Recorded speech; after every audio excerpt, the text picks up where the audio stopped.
Hey everyone, friends. Mikhail Veller here. Today I'll show you how to scan a QR code on Android. So, to do this,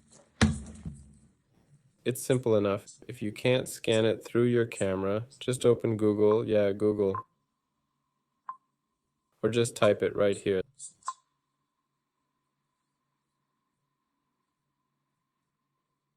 There, scan QR code. Go in, pick any scanner you like.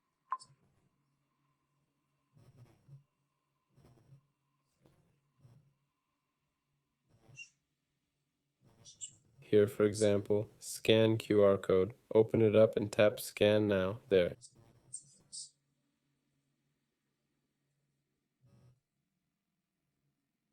Your results will show up here.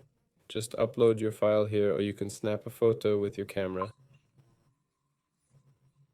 There. After that, you'll get a link showing where it takes you. This was Vela. See you all later.